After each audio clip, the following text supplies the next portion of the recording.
Hello.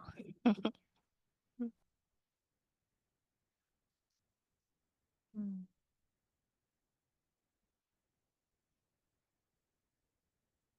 Been a long week. I feel like I haven't seen you all for a while. It's great. Mm. Mm. So Kate is helping us today. Jesse is in Massachusetts, just landed there. So hope you're all well. He sends his metta. And you might look at the others on the other pages just to say hi. Mm.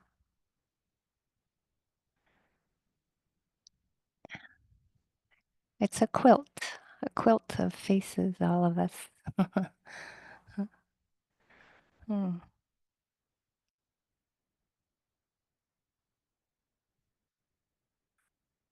Mm.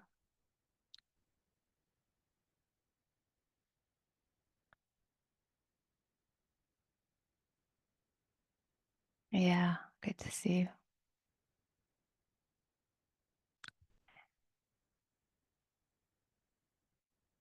Okay.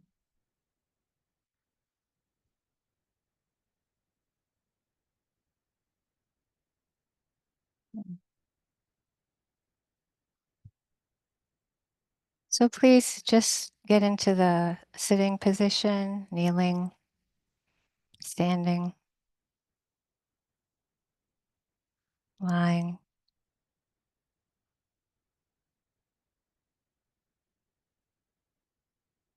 It's like a gently going deeper inside, settling in your body.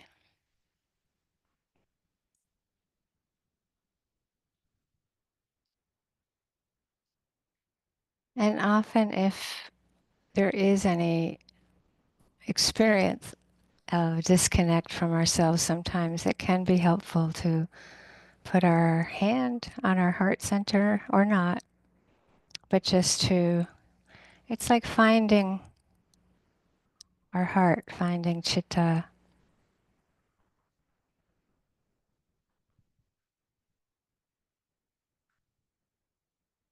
and to just say there's kindness awareness in our hand, or care, compassion, loving kindness. It's to it's like touching our consciousness, touching the awareness right there, and receiving kindness directly, not through the thought process.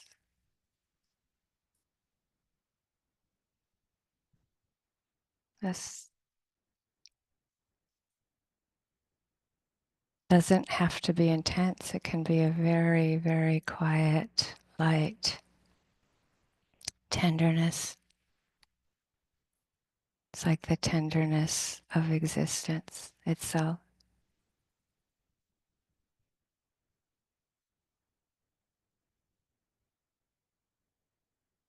But if you can, see if you can receive it.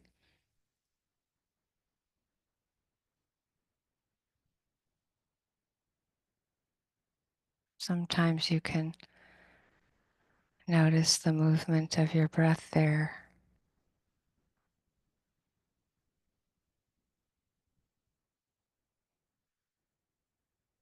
receiving the goodness of breath and care,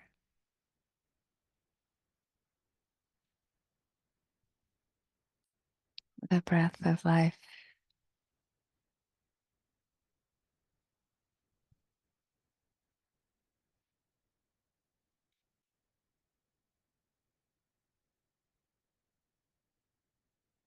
And if you can, you don't have to, but seeing if that tenderness, whatever word works for you, can be a gentle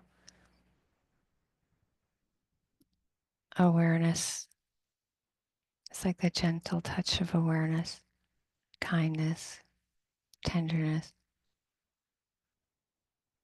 You can see if any place in your body can receive that in the cells and bones.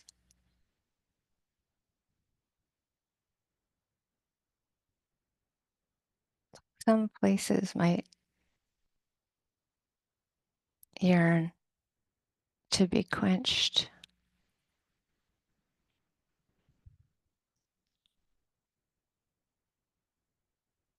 Very light touch. Don't have to try too hard.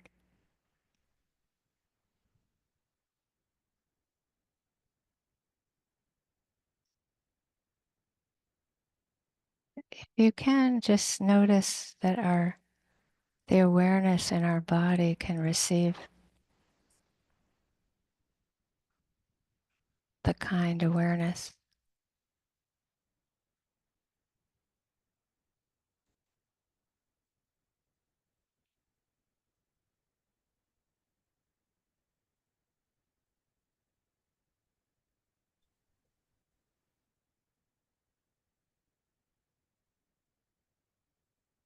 Sometimes just hearing well-being, like receiving an ease of well-being.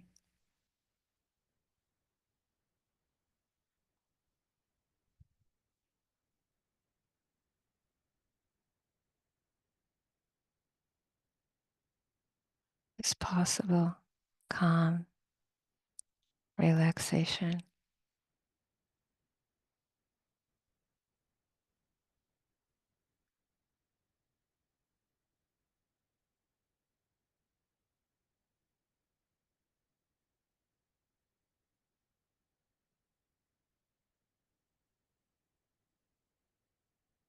This is the softness of heart that allows for really being able to be with things as they are.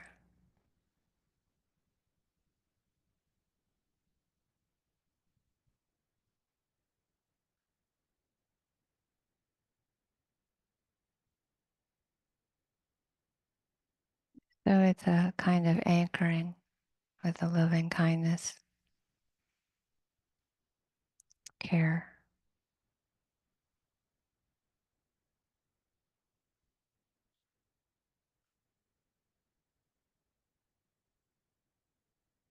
And so now shifting to being aware of hearing.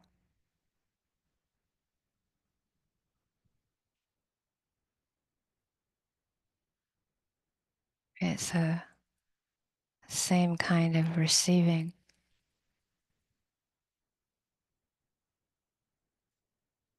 of vibration and textures of sound.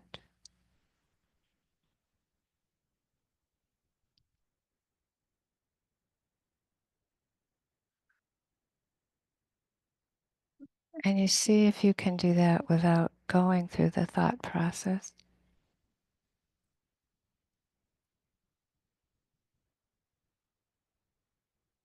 So just as the sounds are happening and disappearing, including silence as a texture.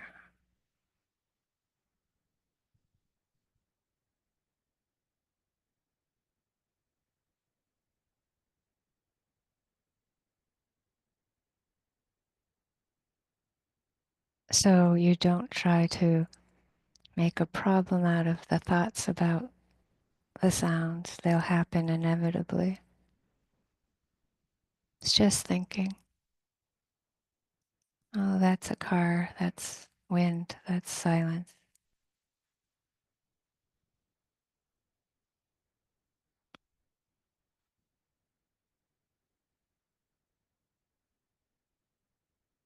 Like you're listening for that, you notice it happen and you come back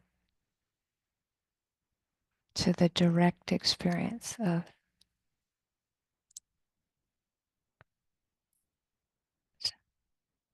what we call sound.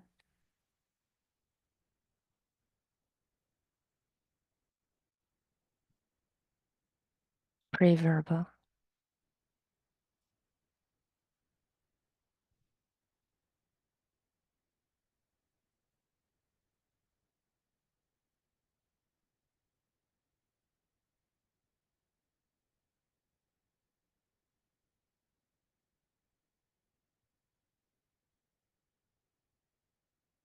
And this is an ease of well-being, a relief of not having to fix, get rid of, get, control, manipulate, or do anything with what's appearing.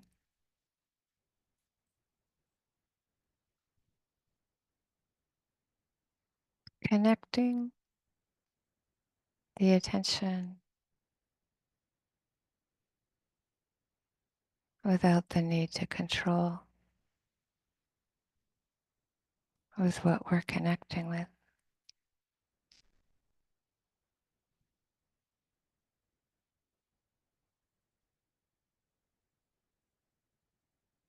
Letting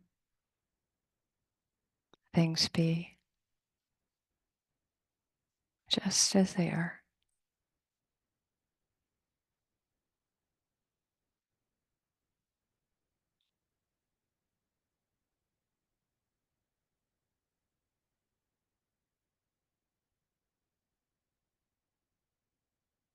Mm. Shifting to our hands.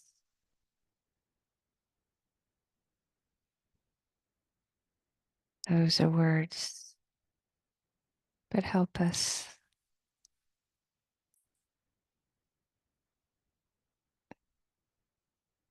shift the attention there.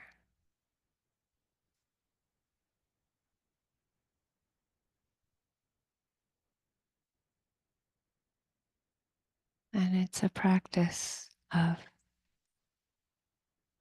seeing if we can receive the physical sensations directly. Always new, always new, always changing.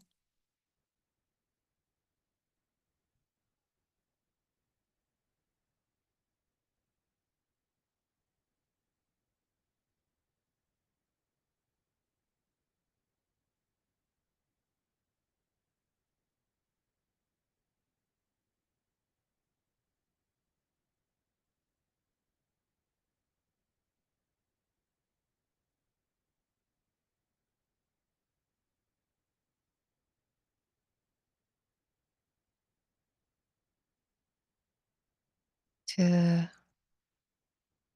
to our abdomen area. You just check to see,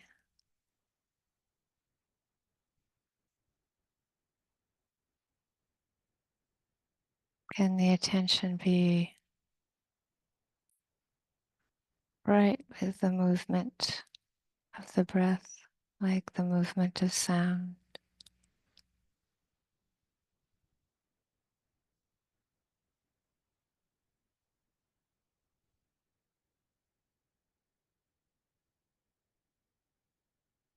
Mm.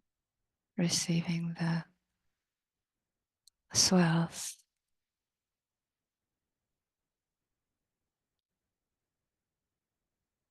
Can be like we're in the ocean with the swells coming and going.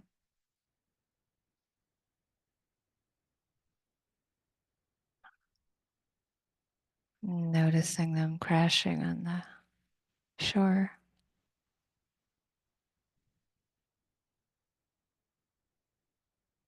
Or from far away, from an open awareness.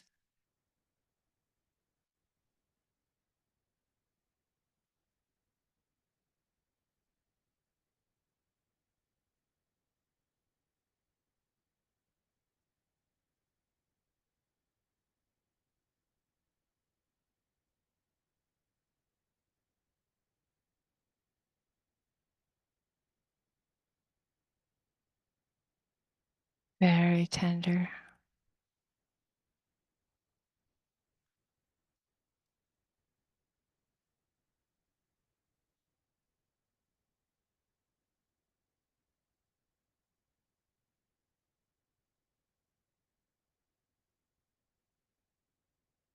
And just like with the swells,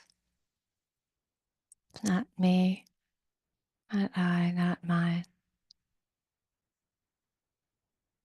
Just breathing, breathing itself.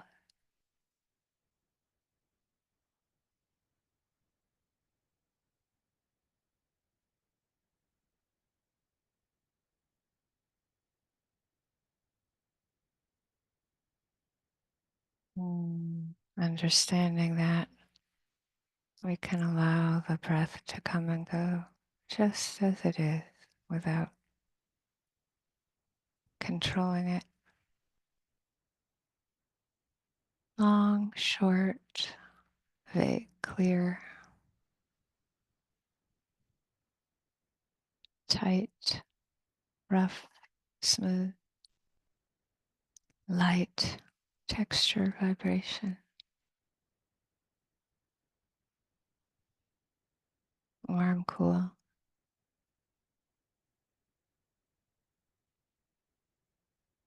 However it appears.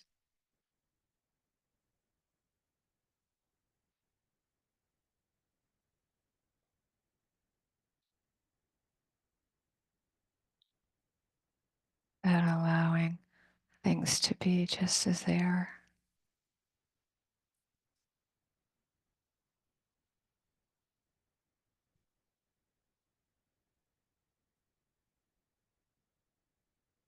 Sounds, thoughts, physical sensations, breath, emotion,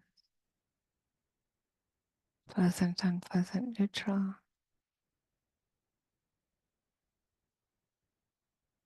joy, sorrow, neutral,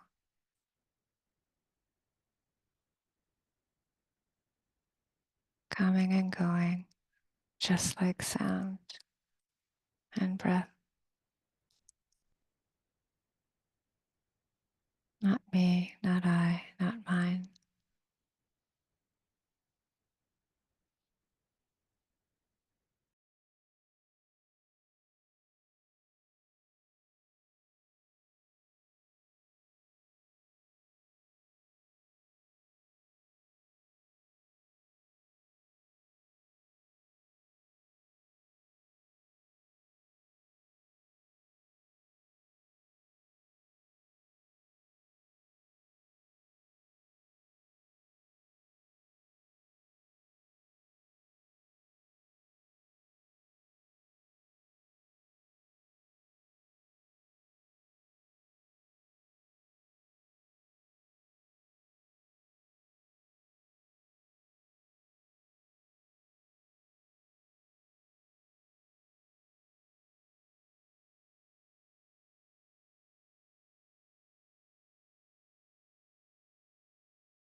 Okay.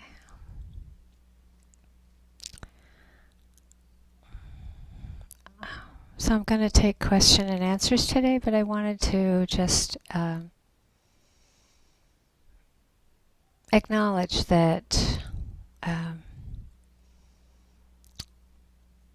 the full moon time in December is the time of greatest light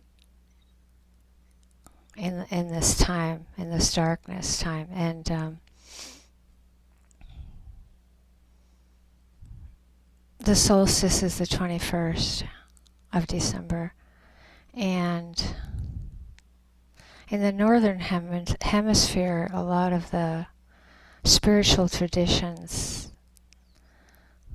really acknowledge how important a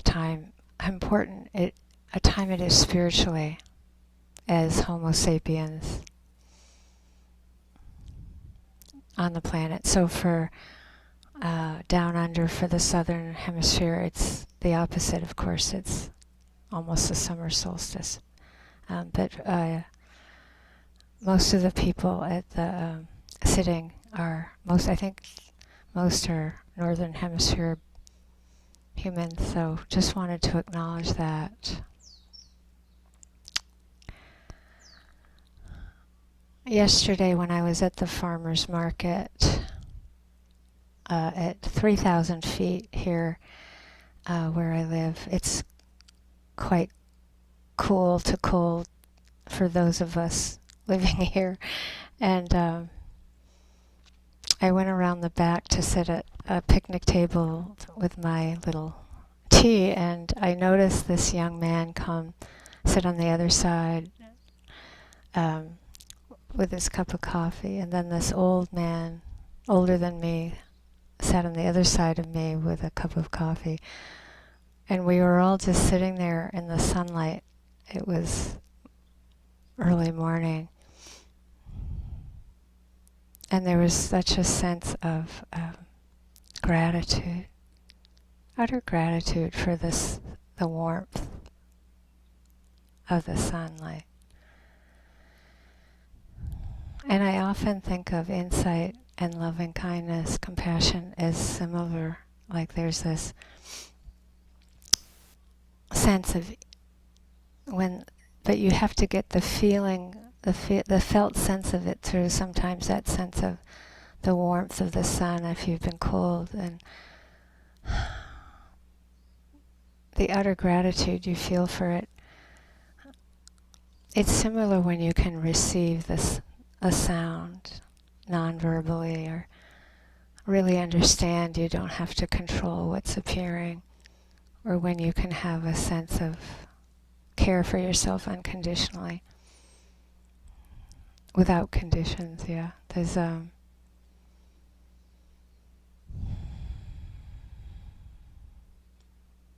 similarity of relief.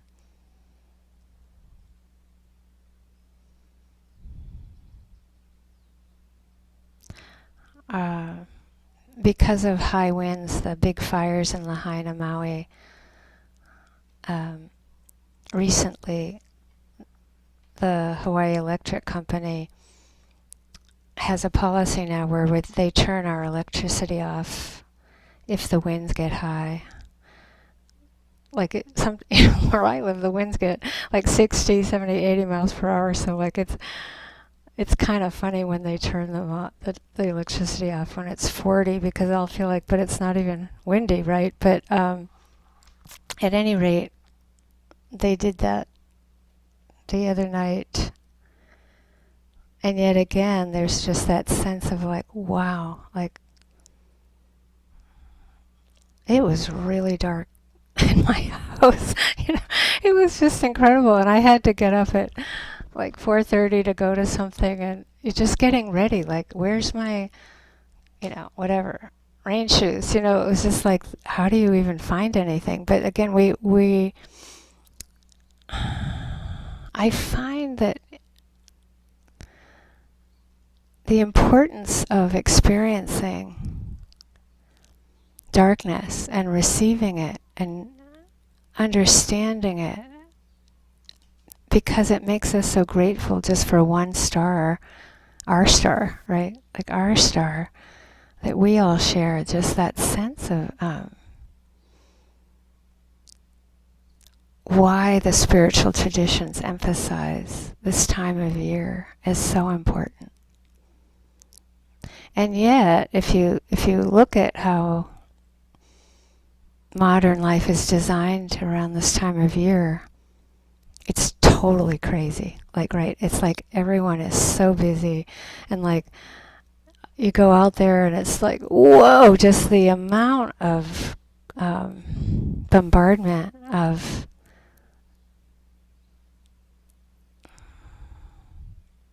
things to do. And I totally understand it. I lived off the grid in northern Maine for 8 years without electricity or running water with my sister's 3 kids, and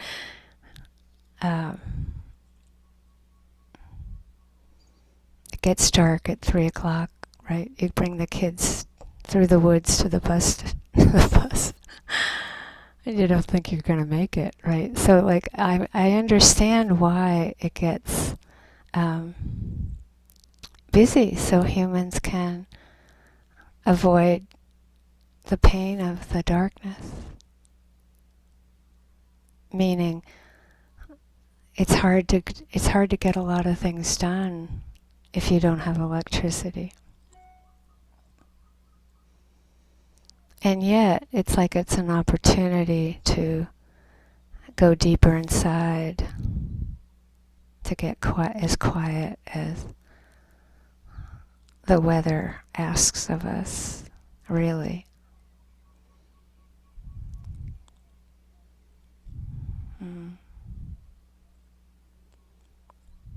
So I am wishing that for all of us, this solstice time. I feel like there are aspects of the weather that try to force us humans to get more contemplative and quiet as a rhythm of nature. And how fortunate if you can. I know some people can't, but I think fortunate, and for us to really be able to celebrate the various traditions this time of year. You know, all of what is emphasized is all about kindness, yeah, and generosity and wisdom. It's just love. It's just the meaning of it is so important.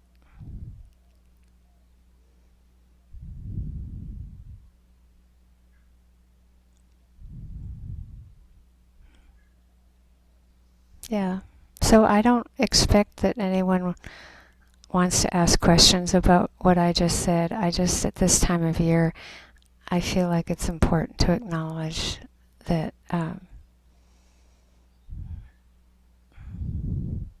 it's really not much light, right? And how important it is to get that helps us to appreciate a sunrise.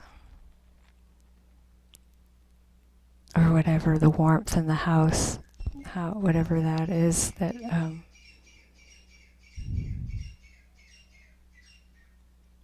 a kindness. What I wanted to say about the picnic table at the farmer's market is that in Hawaii there is a culture of taking care of elders, and it was a beautiful experience just sitting there listening to this young man who was born and raised here and the old man who was born and raised here, and to notice that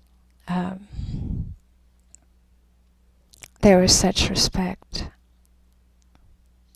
and care. And he went to get him some food. The young man got the old man some food, and it was so simple and so sweet.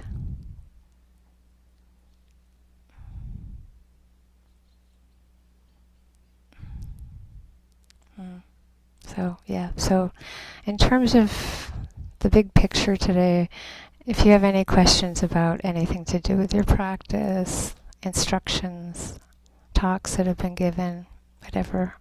And Kate, thankfully, was here to um,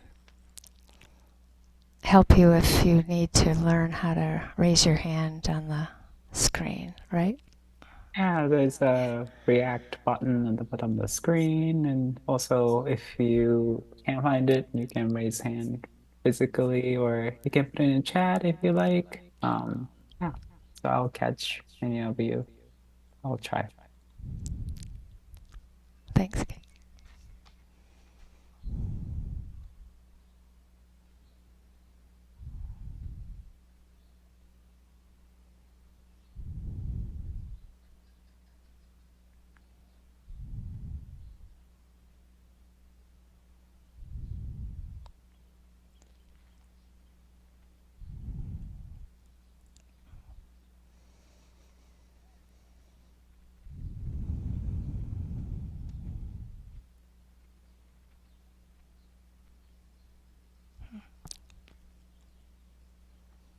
Hi, Kathleen.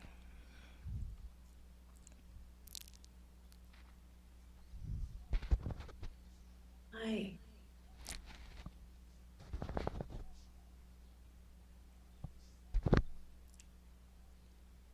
I feel like I'm gaining this understanding that there's so little that I can control.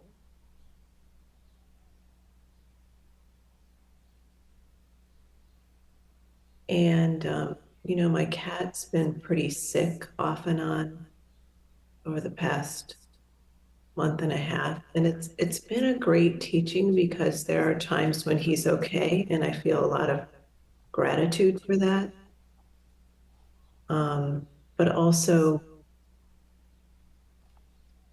when he is sick, there's a knowledge that I'm doing everything that I can for him, but also that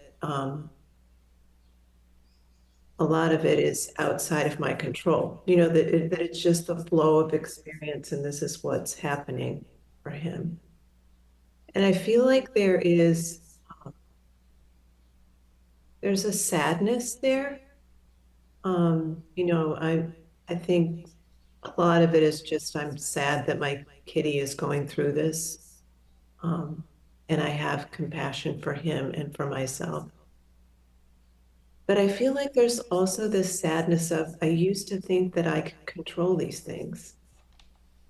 And it's sometimes, the protection gets really big and there's a lot of doubt and fear but there are times when there's just the sadness and the compassion, and it feels like I'm also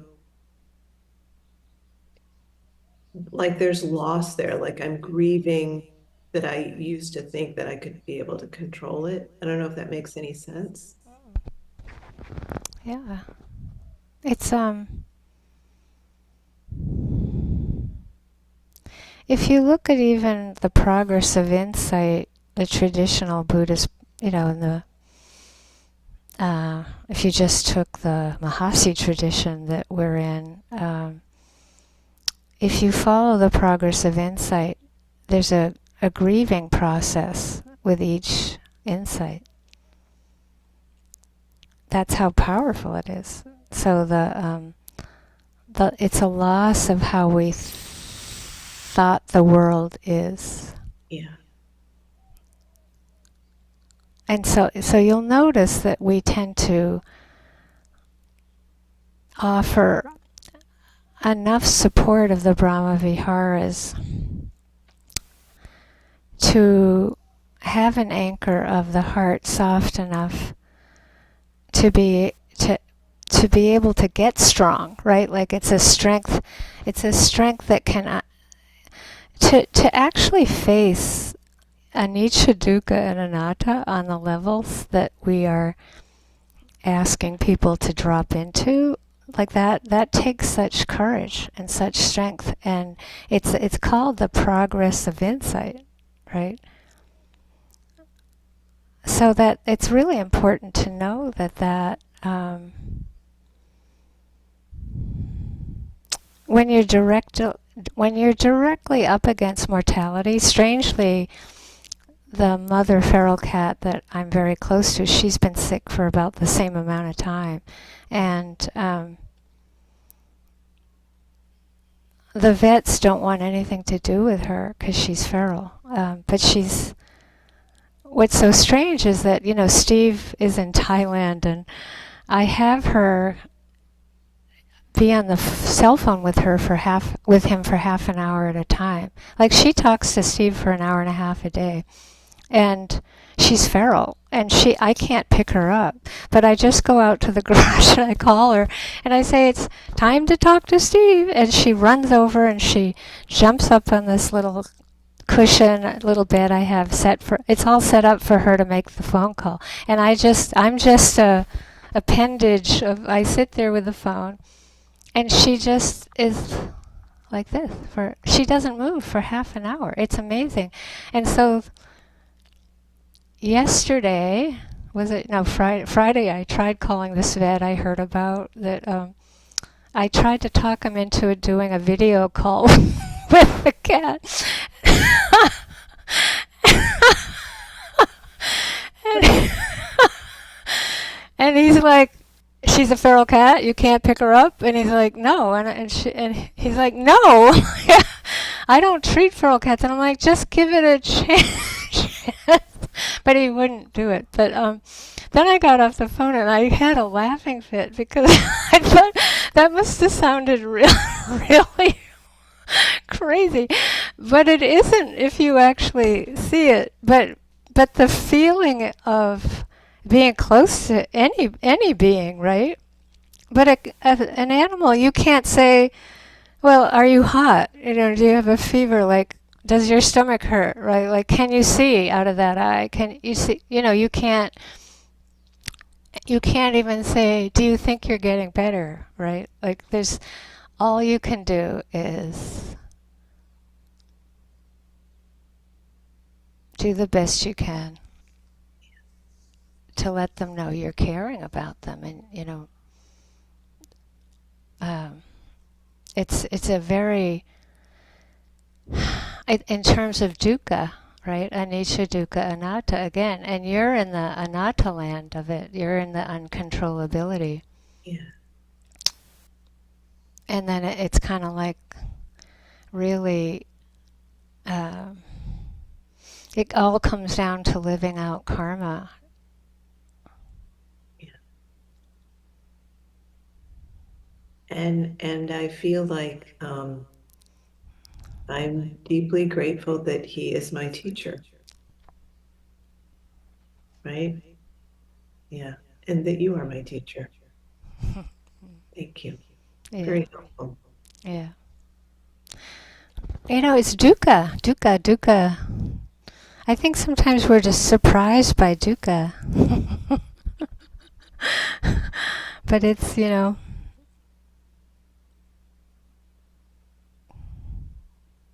our bodies, all of us get sick and at some time or other, and sometimes it's more serious than another time. I do hope your cat is getting better. Is there a sign of it getting better?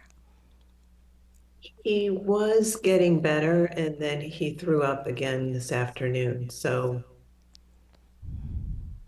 I'm just trying to be grateful for when right now he's feeling great because he had the medicine that he needed. So, Great, yeah. So great. I'm just having a lot of gratitude when he's feeling better, and I'm having a lot of some sadness and some compassion when he's not. Hmm. Hmm. That's something for all of us to practice. Yeah. Yeah, yeah.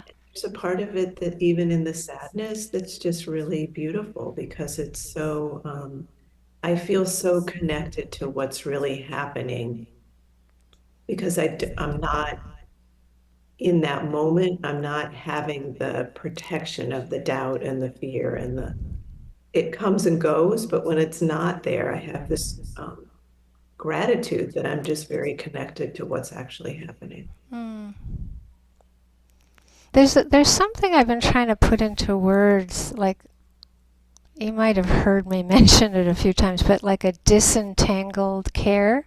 It's a Yes. disentangled compassion, right? And even though you're sad, it's not sticky. Yeah, and I keep listening to Wednesday morning of the retreat. What you're sitting had a lot of that in it, and I keep listening to that over, practicing with that over and over again, and it's really helping Great, great. understand. Yeah. Yeah, Because it's like that level to which, on one level, we accept Vedana, we accept pleasant, unpleasant, neutral, right? And that we become disenchanted with being oppressed by that. Then the compassion is more easily disentangled because um, you're trying to do your best to take care of your cat, with understanding that you can't control it. Right? You can care, you can give medicine, but then it's like there is a loss in that, but there's a huge relief in it because you can't. yeah, yeah. It takes the I out of it, Yeah, right? yeah. And that's what I wanted to kind of amplify, that part of this is so important. Mm. Thank you. This has Yeah, been very helpful to yeah, give me great. a little more Yeah, clarity around what's happening. mm.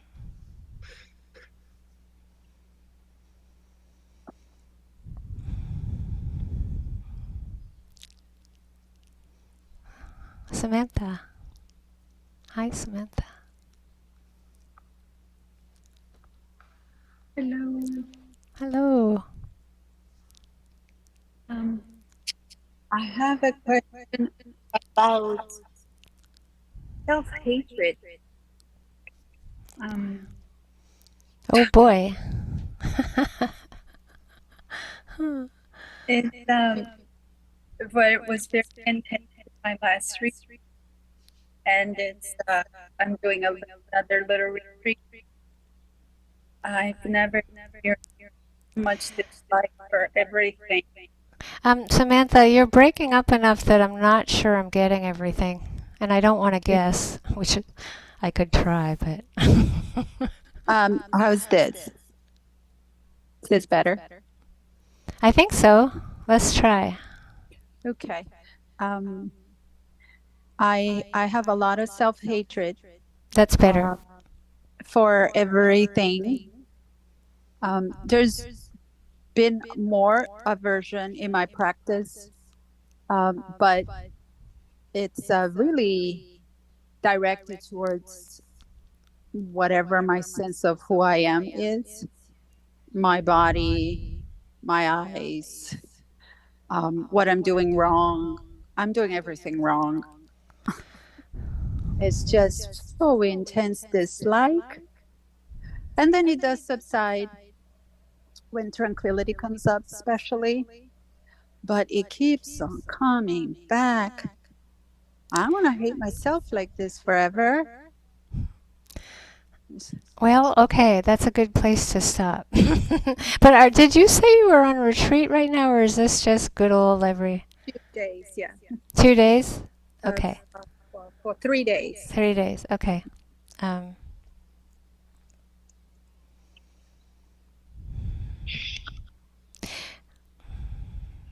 what's so interesting about loving kindness is that it is without conditions.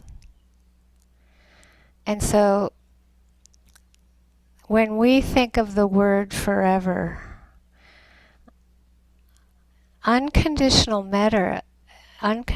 love is stronger than that. Like you might not be able to access it right away, but what I love that word forever because it always sparks that understanding of like, oh, how great. It's like, it's great because unconditional means you love yourself completely, including this place. Right. I know I know it's going to be hard to follow me with this because I know this place very well that you're describing, and it seems inconceivable, maybe, but it is conceivable when you get it. Like it's like it feels paradoxical, and yet there's an awareness bigger and stronger than believing that self-hatred is permanent. Because if it's feeling permanent, it will usually mean that it's a young part of us that believes it, not the adult wise part. Mm-hmm. Right? So this is a part of you that is coming up. It's appearing. It's not always there. It's not locked into some spot and permanent there. It's like something triggers it or some memory happens from the, like, right? It's like conditions will arise and that experience will come forward. And there is a love, an unconditional love that is stronger than it.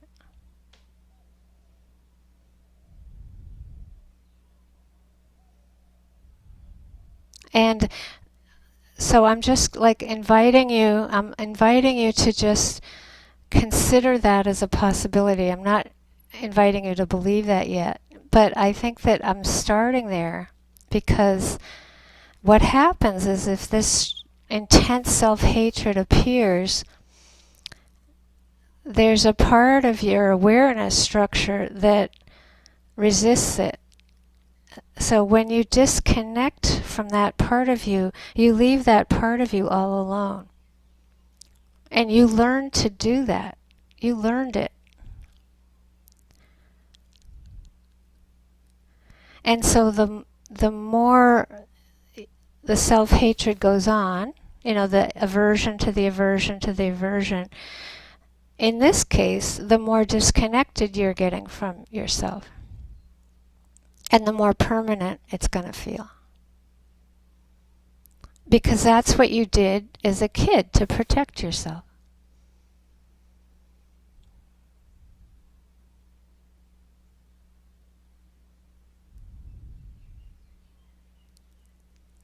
How bad is it? Does everybody in the whole universe hate you? That's when it really gets good.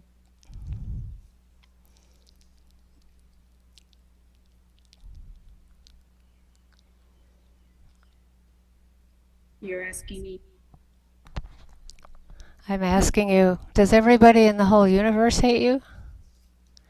I don't think at that moment is so intense that it doesn't matter. Because Okay. other human beings or animals, I have animals that love me for sure. Since we're talking about animals. At that moment, I mean, the next moment may be okay, but at that moment, I don't know. And I don't know if it matters. I'm being honest. Well, I love that you're honest. That's always helpful. Because this is a mind state, right? Yes. And I'm saying that if you believe it's permanent, it's usually a really good defense that you learned very young to survive. And Right. what the defense is to protect you from being vulnerable. or take action. So Can you? Okay, so that's good information. What does that mean? it means that if I change the things I dislike, right, which I can't, okay, I'm just getting more forgetful, more in pain, more older. So I can't. But it's wanting something that I cannot have. Are you talking about getting old? Well, and everything that comes with it, and all the you just can't. You can't do the things that you used to do. I mean, if it was hard when I was a child, it's now. I don't know where Yes. this wisdom is that comes with age. It doesn't come to me. It's not a guarantee, that's for sure. There's no guarantee you're going to get more wise when you get old. You got to work at it. Yeah.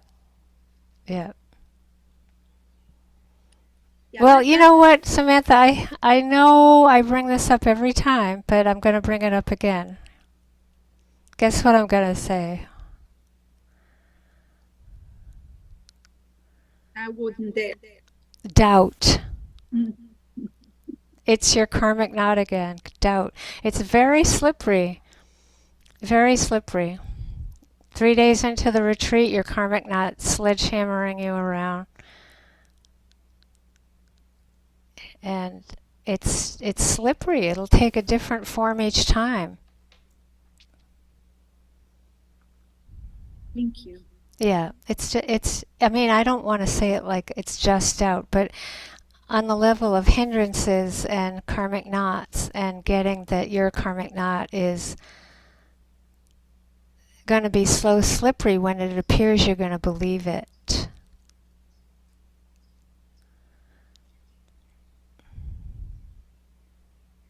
Believe.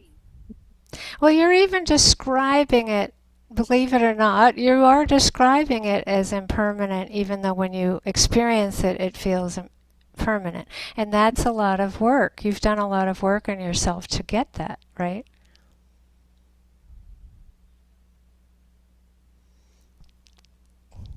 Thank you. Yeah. Yeah. Mm.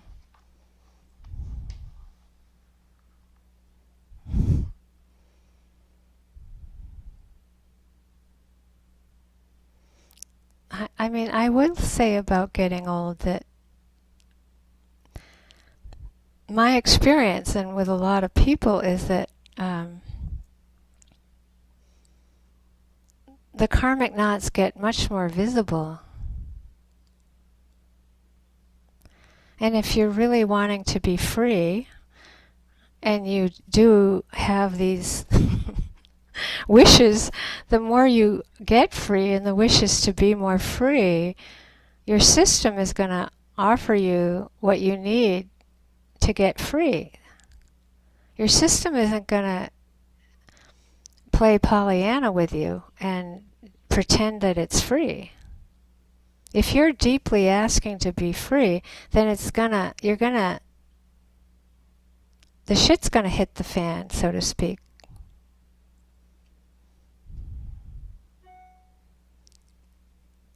Really, so I mean, honestly, there's so many ways we get surprised by that, but it's actually how could it unfold any other way?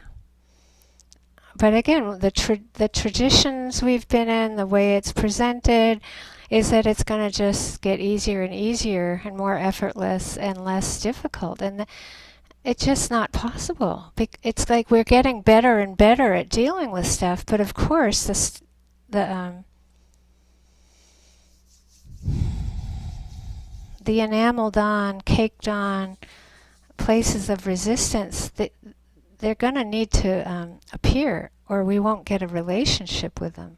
We're just going to keep doing the best we can to like crush them and get rid of them rather than get a relationship. So in other words, the place that you began with at the beginning of your question is the place that you're needing to get a relationship with.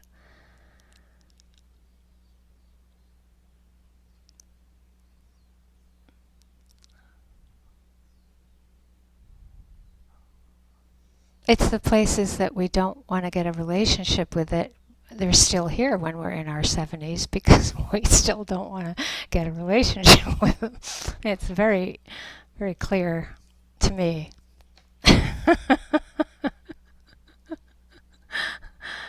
Thank God.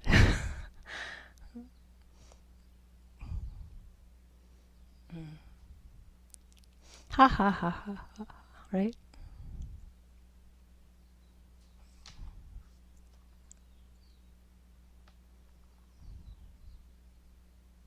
Mm.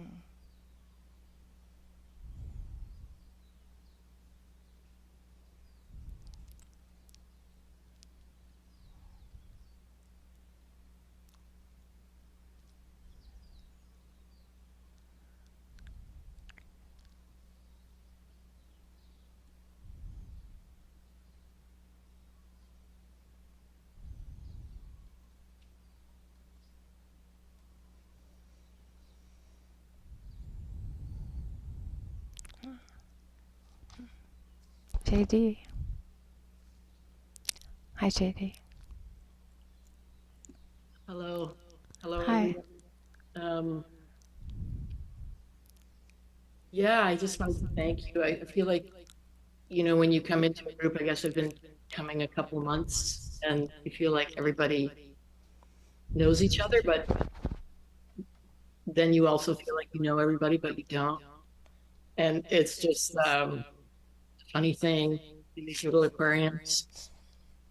Um, but I wanted to thank you for talking about the progress of insight and that and the grief that comes. My brother died about 53 days ago, and I was able to companion him for the last 18 months, and particularly in the last 2 months. And, back in the day of cassette tape, there was a talk of yours on Dharma Talk. I can't even remember what it's, but you talked a lot about when your father died and your family. And first of all, I just wanted to thank you because if it had been a cassette tape, I would have torn it out. Just it spoke so directly. And I think what I'm experiencing now is this accelerated insight. It's quite frightening um, and beautiful. Um, and some of the talks that you and Jesse have been giving are about how we're being called to strengthen our spirituality in these times, and I just feel like I've been practicing not a long time, different spiritual traditions, but meditating and Vipassana for this 5 years. But I feel like yeah, like I'm traveling fast, and I'm trying to walk through the world as billion-year-old carbon, like, and everyone else is not necessarily fronting billion-year-old carbon. And so I just wanted to ask, um, that protection, that seems, I definitely have been in and was able to take some time off work and have been in an introspective time, but have to reemerge now into the wild time called holidays. And yeah, I'm just scared because I feel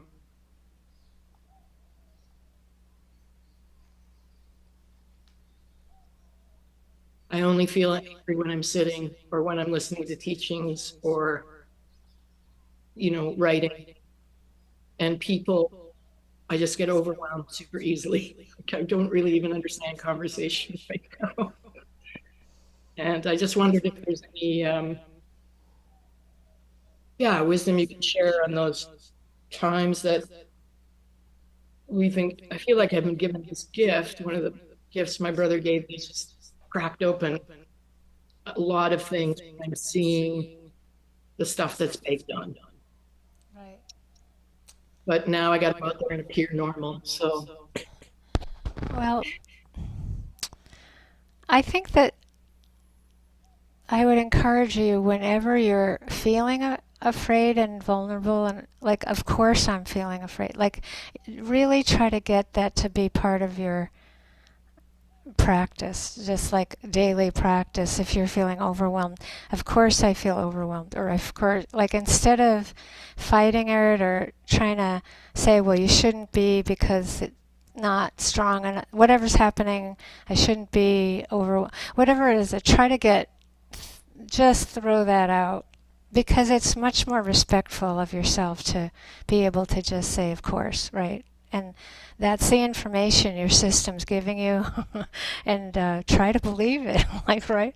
It's like, oh, maybe I should try listening, right? Because then there's a chance. You have a chance. And then you have a chance to protect yourself. Because you're connected, right? It's all about being connected. And then, and it's like, if you're needing compassion and care, right? Like, often when we're getting thrown off by the outer world, it's often we're getting caught out there, and we keep forgetting to come back to caring about ourselves. So that that in itself is a gift from your brother, right? Like, it's a gift that you have chosen to take the time and to get that this is so important. And then it's like, I have never had anybody greet me in the morning and say, well, just, do half of what you're supposed to do as a human being. you know, Take the morning off, or what, the world does not lend itself to that usually for most of us. So that within that, try to build in time out. It's like you're open. It's like a death cracks you, a brother, it cracks you to bits. You're not all glued back together again. You're not normal.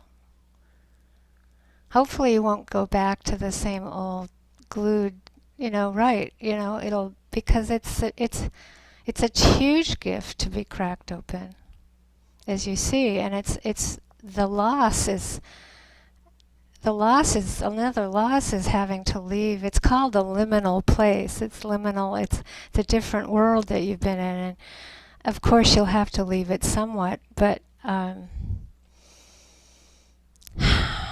the hard part for most my whole life was always, if I had to give something up, it had to be social.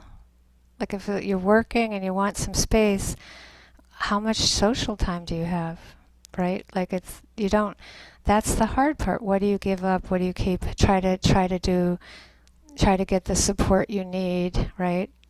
But I really highly kind of almost beg you to be careful and gentle, and don't, if you're feeling overwhelmed at this point, really respect it.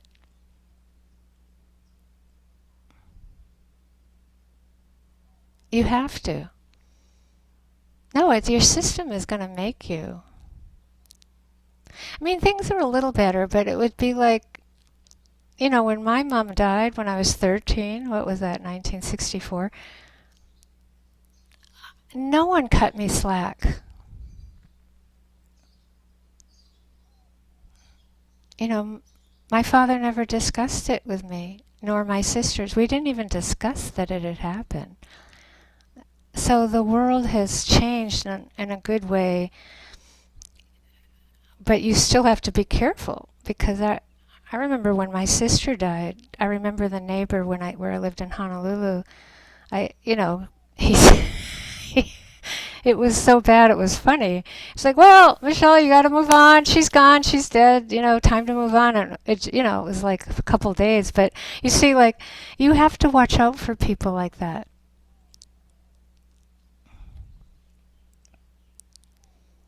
That's all I'm saying. That there are people that will cut you slack and milk it for everything you can. It's the one time in our lives that a lot of people nowadays will cut you slack, and take it because you need it. People should be cutting you slack. And if they're not, be careful of them. No, really, milk it for everything you can. That's what I say. For long as you can. Thank you. It's not as long as you need, for as long as you can.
Okay.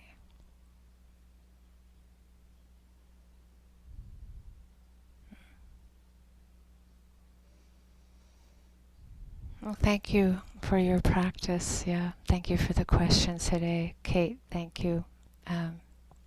We'll see you next Sunday, and please take care. It's a time of year that everybody needs to take care.